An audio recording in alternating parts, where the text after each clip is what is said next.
Good morning. It's Friday, May 13th, and this morning and last night I was just really struggling, just feeling exhausted and beat up, and I was just praying to God and telling Him how tired I was, and I went for a walk and listened to a really inspirational sermon, but it left me just feeling like I'm not doing enough, and I get in this cycle of performance where I feel like I need to be doing something for God's kingdom in order to have His approval. And so I was just going through all of those feelings, and this morning I went to do my Bible study, and I was just so tired of striving, and I was like, Lord, I'm exhausted. So I'm going through this study about Jonah, and it's really interesting. In the devotional part that I read today, it was talking about how you can think that Jonah is the main character of the book of Jonah, but in reality it's God. And it went through all these different aspects of God's character that are revealed in the book of Jonah. And then I went into paragraphs about how our life fits into God's story, and it's not actually about us. We are involved in it, but God is the main character of our story. And I feel like for me and as Americans, we really struggle with this.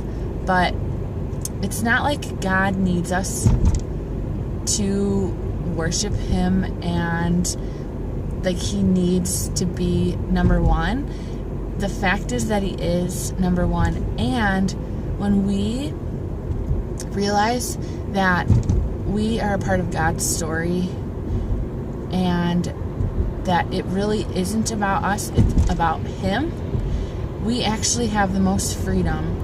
And it sounds so counterintuitive, but this morning I was complaining to the Lord about being tired, and it's all about me, and Lord, I don't know about this, and all of these things.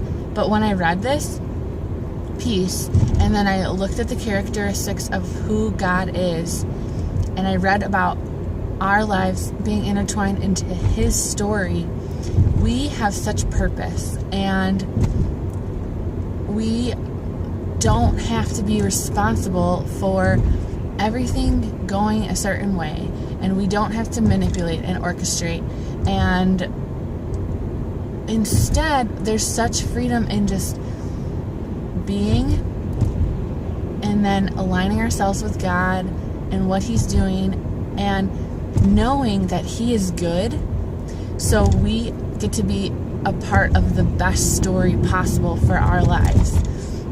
And we can't see it when we're going through it. And they talked about characters in the Bible when they were going through and following God. They were in really difficult situations, but we get to see the end of the story. They, just like us, don't see the end of the story, but it all builds into this incredible story about God and who He is and what He has done for us. And we just get to partner with Him in that. So I'm still wrestling through all of this, but I'm getting a glimpse, and I'm just so grateful that God reminded me that it's not about me, and the pressure's off, and I can trust Him, and He will never ever fail. He'll never fail us. He has our best interest at heart, and He knows He set us apart to do great things before the even start of time, and it's just awesome.